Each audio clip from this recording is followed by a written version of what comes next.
Assalamualaikum warahmatullahi wabarakatuh. Apa kabar sahabat Uhuah Islamiyah? Semoga tetap dalam lindungan Allah Subhanahu wa Ta'ala dan dilancarkan segala urusan-urusan kita. Pada video pembahasan kali ini, saya akan menanggapi konter dari Verbum Veritatis alias Om Deking Gadas yang menjawab video saya ya. Nah, di sini saya akan menanggapi pelan-pelan. Bagaimana videonya? Mari kita lihat bersama. Check it out.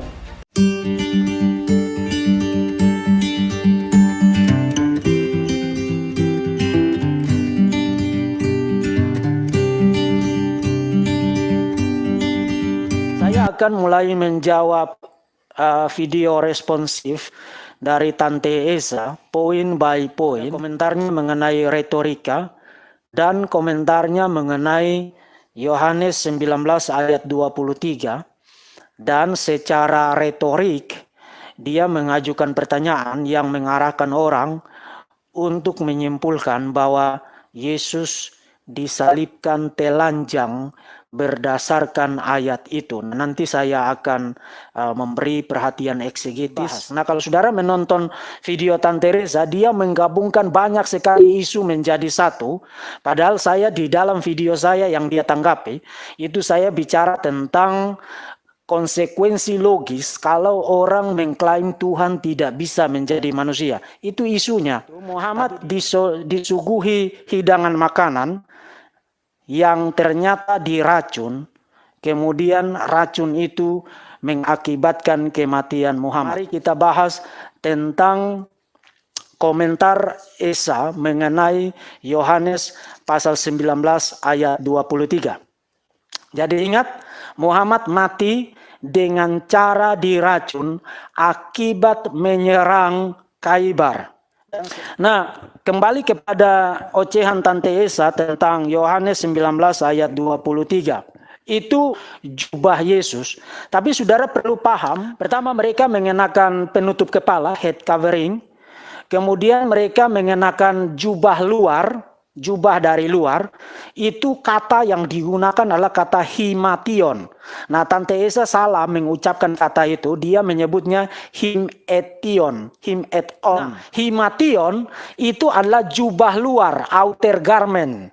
Jadi mereka menggunakan jubah dari luar, kadang diterjemahkan dengan jubah, tapi pengertiannya adalah outer garment, jubah di luar. Nah, di dalam mereka menggunakan semacam baju panjang yang disebut dengan sebutan kiton.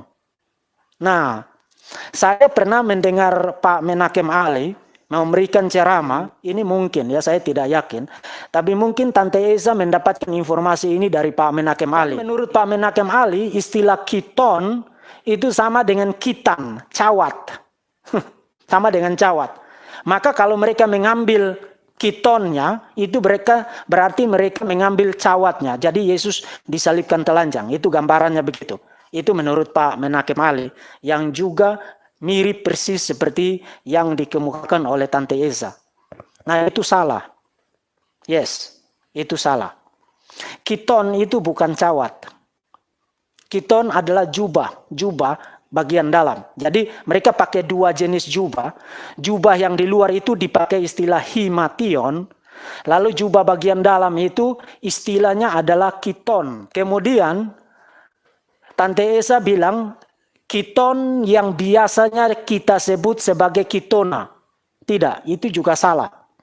Itu juga salah Tante Esa. Nah, kiton itu adalah jubah yang dipakai di dalam yang langsung menempel kepada daging. Henry Daniel Robb, saudara ketik di Google, judulnya Daily Life in Palestine in Times of Jesus. Dan dia menggambarkan tentang cara berpakaian orang Yahudi pada masa itu.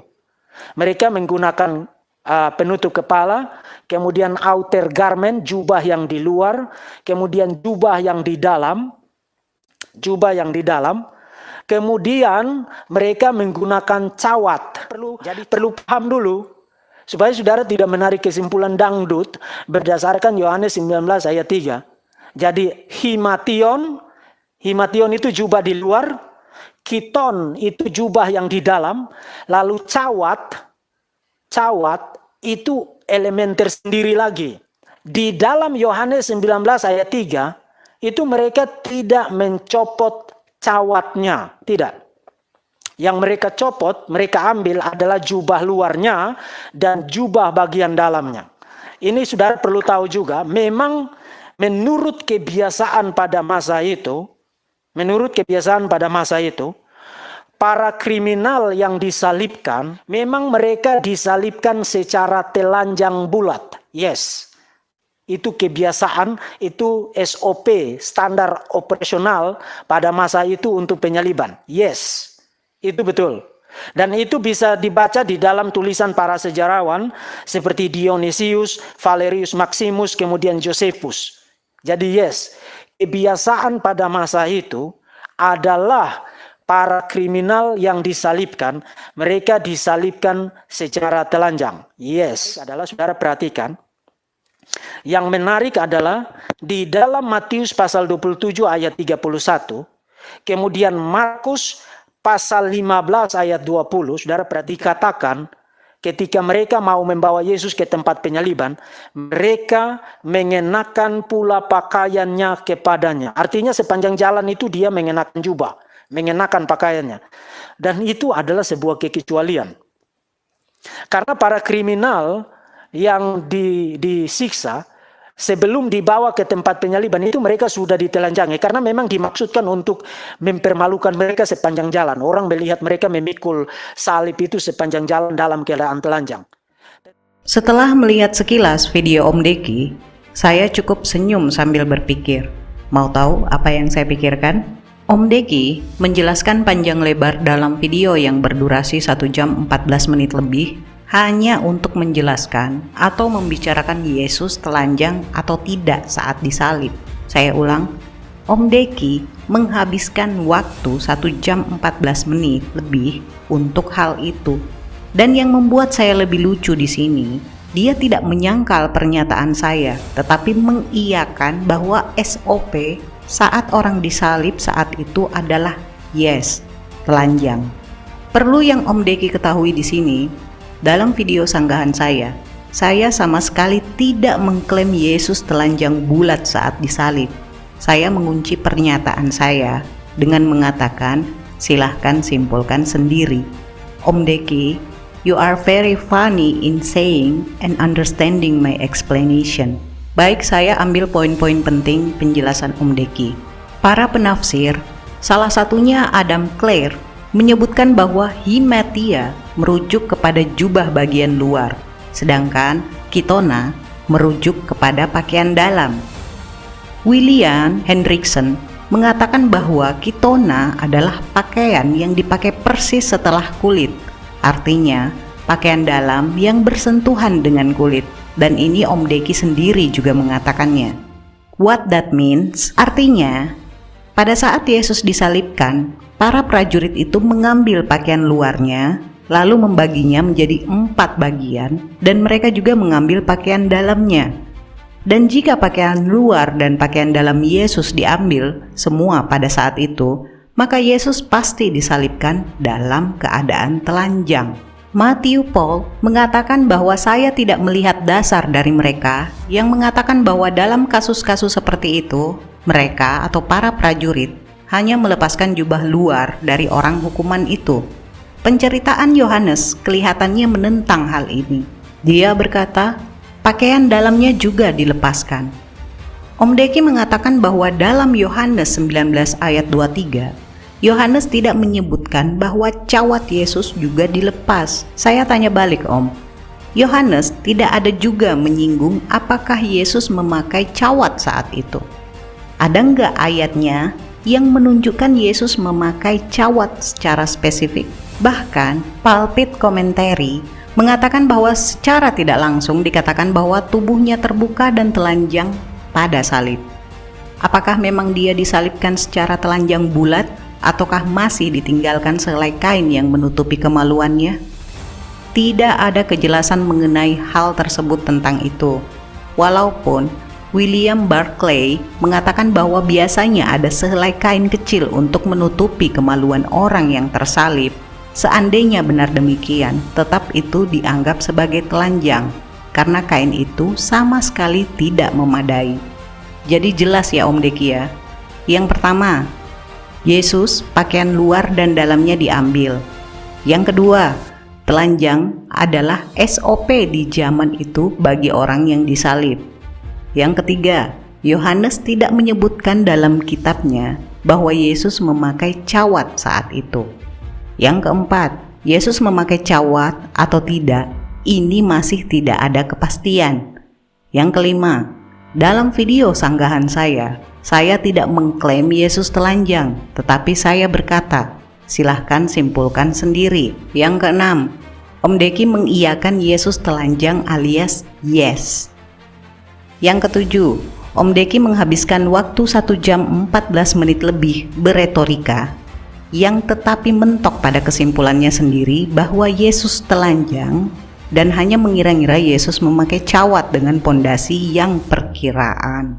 Dan mengenai pembahasan apakah Nabi Muhammad mati diracun, serta tentang perjanjian Hudaibiyah yang dilanggar sendiri oleh kaum kafir Quraisy saat itu, penjelasan saya ini sudah ada dalam video menjawab fitnah terhadap Juli Caniago. Nanti linknya akan saya sertakan dalam deskripsi. Oke, lanjut lagi. Sebenarnya kemarin saya sudah merekam video tanggapan terakhir saya untuk Tante Esa berkenaan dengan 4 pertanyaan yang dia ajukan di dalam video tanggapannya terhadap video terdahulu saya yang berjudul Ketika Allah Tidak Bisa Menjadi Manusia.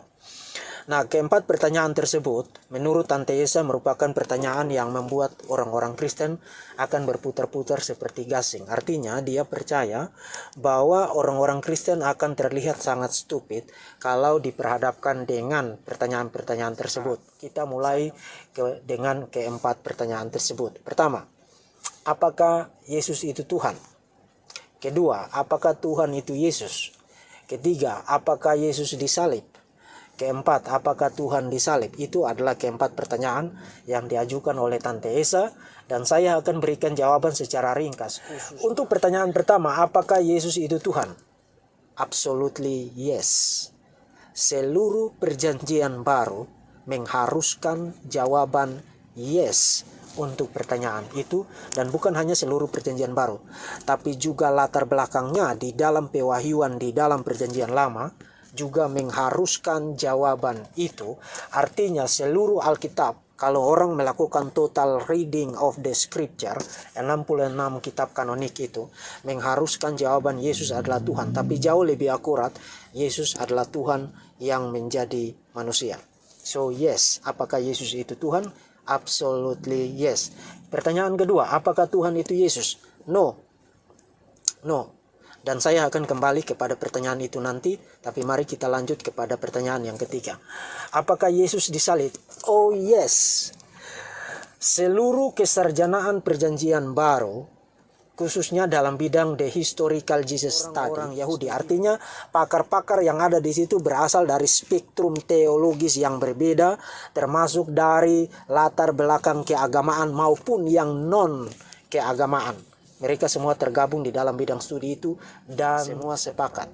Yesus dari Nazaret pernah mengalami penyaliban pada masa pemerintahan Pontius Pilatus dan mati melalui proses penyaliban tersebut. Pertanyaan keempat, apakah Tuhan disalib?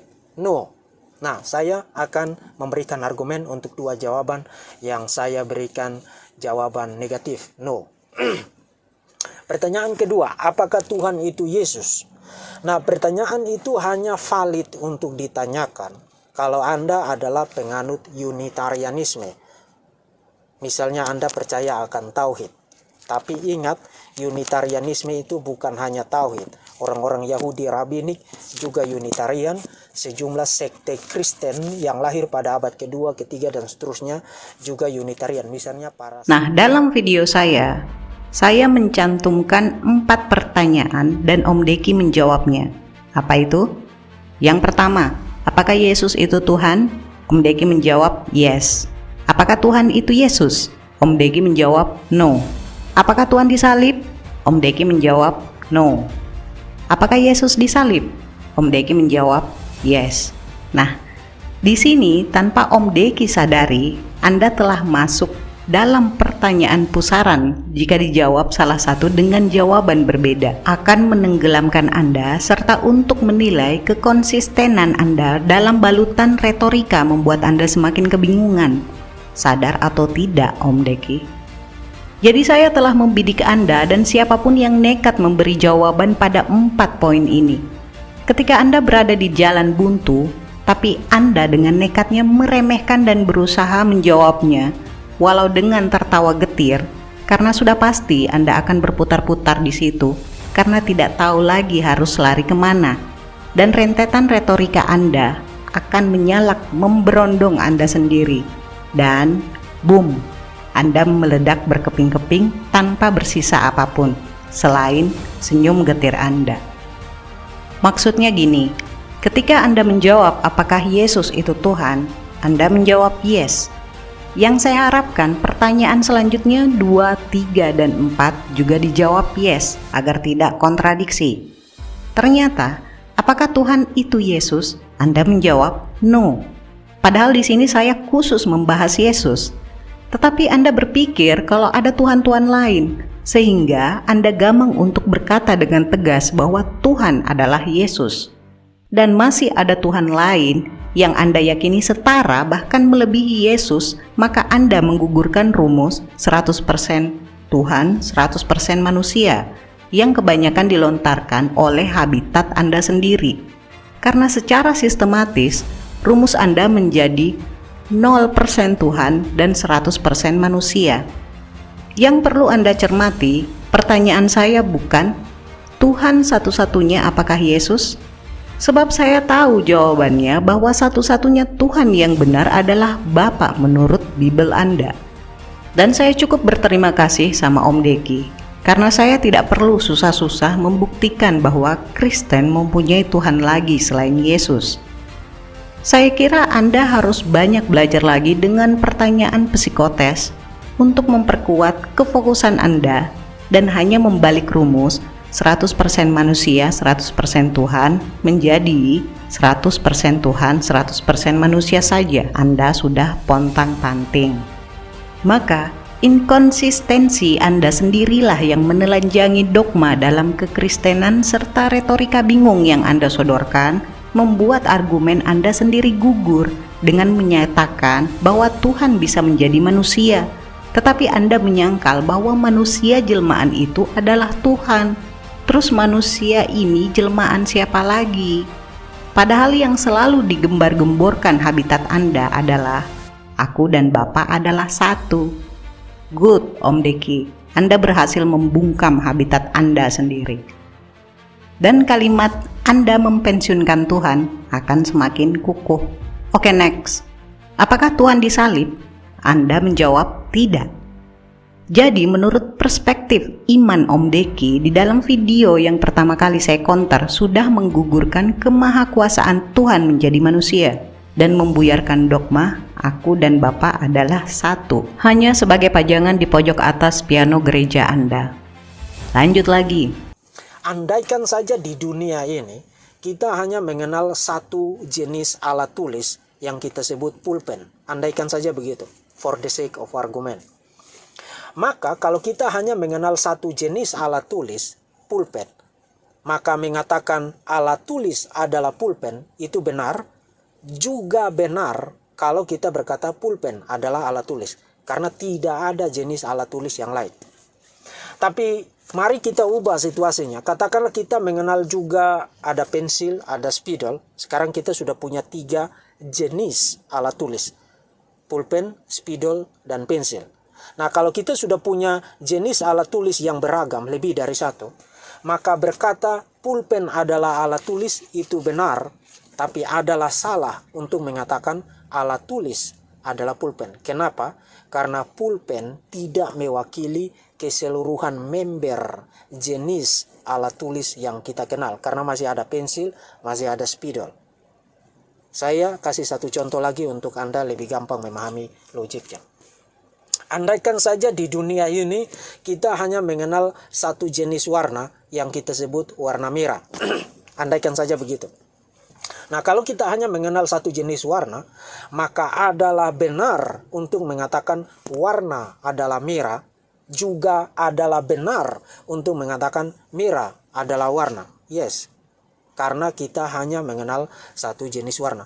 Tapi kalau kita mengenal jenis warna-warna yang beragam, hijau, putih, kuning, biru, dan seterusnya, maka adalah benar mengatakan merah adalah warna, tapi adalah salah untuk mengatakan warna adalah merah. Kenapa? Karena merah tidak mewakili keseluruhan member, keseluruhan jenis dari warna yang kita kenal. Mengenai analogi warna merah, apakah warna adalah merah? Anda menjawab yes. Apakah merah adalah warna? Anda menjawab no. Sekarang saya balikin sesuai pertanyaan saya di atas. Apakah warna adalah merah? Saya jawab yes. Apakah merah adalah warna? Saya jawab yes. Loh, Esa, tapi kan tidak semua warna itu merah. Banyak loh yang lain. Saya tegaskan, saya tidak mengatakan semua warna. Saya mengkhususkan untuk warna merah saja alias Yesus saja. Dalam pertanyaan saya tidak membawa Bapa atau Roh Kudus, tapi menspesifikkan ke Yesus saja. Sekali lagi, fokuslah dalam mencerna konten dan taruhlah fanatisme jika ingin mendapat ilmu dari orang lain. Saya kasih hiburan pada Anda, Om Deki. Saya kasih satu-satunya pilihan pada Anda bahwa term Tuhan yang Anda maksud dan Anda yakini adalah ibarat sebuah lembaga atau klub yang di dalamnya ada anggota-anggota dengan spesialisasi tertentu. Dan suatu saat, jika Anda kekurangan anggota klub tersebut, bisa mencomot anggota lain untuk melengkapi kekurangan. Dan inilah satu-satunya pilihan yang harus Anda pungut untuk menjelaskan kepada jemaat Anda. Lanjut lagi. Kita unpack keseluruhan argumen ini menjadi sebuah golden ticket first class, kelas pertama untuk tamasya gratis Tante Esa, Allahnya, nabinya, semua muslims yang datang ke video Tante Esa bersorak bersama dengan dia, termasuk para apologet muslim yang rajin berbohong mengenai iman Kristen. Pertama, Tante Esa mengajukan pertanyaan-pertanyaan yang dua di antaranya adalah pertanyaan-pertanyaan yang salah, yang merupakan false statement, false testimony mengenai iman Kristen. Dan surprise, orang yang memberikan false words, false statement, false claims, false testimony mengenai orang lain untuk mendiskreditkan orang secara tidak adil berdasarkan false statement itu, false testimony, false claims itu, di dalam teologi Islam merupakan salah satu dari dosa paling mematikan. Kalau saudara baca di dalam hadis-hadis, ketik saja di sunnah.com itu false testimony, saudara akan ketemu banyak sekali hadis yang mengatakan ada 3 dosa yang paling mematikan, yang sejajar, yaitu syirik, mengasosiasikan seseorang dengan Allah, itu dosa paling mematikan. Tapi bukan hanya itu, tidak hormat terhadap orang tua, tidak menghormati orang tua, dan yang ketiga, memberikan false testimony. Dan hukuman bagi dosa-dosa yang paling mematikan ini adalah neraka yang kekal, hellfire, api neraka.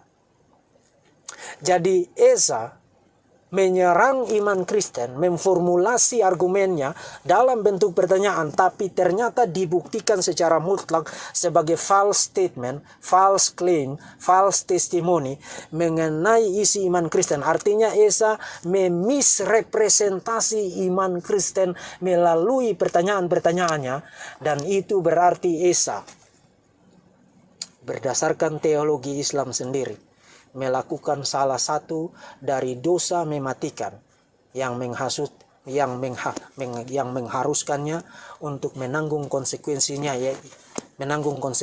yaitu masuk ke dalam jawab sendiri. Kedua, bukan hanya Esa, Muslims yang datang ke video Esa bersorak bersama dengan Esa. Seakan-akan Esa mengatakan kebenaran mengenai iman Kristen, dan kebenaran itu menghancurkan iman Kristen itu sendiri. Mereka yang setuju dengan false statement, false testimony, false claims dari Esa di dalam videonya, Muslims yang setuju dengan itu, ikut melakukan dosa yang sama, dosa mematikan yang sama, dan karena itu bersama dengan Esa, mereka wajib juga termasuk di dalam golden ticket untuk tamasya gratis menuju ke ketiga. Bukan hanya Esa, bukan hanya Muslims yang bersorak bersama dengan dia, tapi telah dibuktikan. Al-Maidah 72, Al-Maidah 75, Allah Subhanahu wa Ta'ala juga memberikan false testimony, false claim, false statement mengenai iman Kristen. Dan ironisnya, karena dia tidak paham yang menghasilkan false testimony, false claim mengenai isi iman Kristen, dia menuduh, mencap orang-orang Kristen sebagai orang-orang kafir. Karena Allah Subhanahu wa Ta'ala memberikan false testimony mengenai iman Kristen. Maka bersama dengan Esa, bersama dengan Muslims yang bergerombol menyoraki Esa, Allah Subhanahu wa Ta'ala harus ada di pesawat yang sama, dengan golden ticket yang sama dengan yang dipegang oleh Esa menuju ke... Mengenai golden ticket, saya kembali tersenyum karena Om Deki langsung saja membuang amplop tiket itu tanpa membaca tulisan di depannya yang terpampang jelas pada label dengan huruf Arial bold dengan tulisan, "Kepada yang terlaknat, Bapak, Ibu, Saudara, Saudari, kafir musyrik bin syirik di tempat." Dan Om Deki terus berlari menyampaikan golden ticket itu ke tetangganya sambil memakai kaos bertuliskan kafir dan berlogo musyrik. Dalam perspektif keyakinan Islam, dosa yang tidak diampuni adalah menyekutukan Allah dengan sesuatu apapun.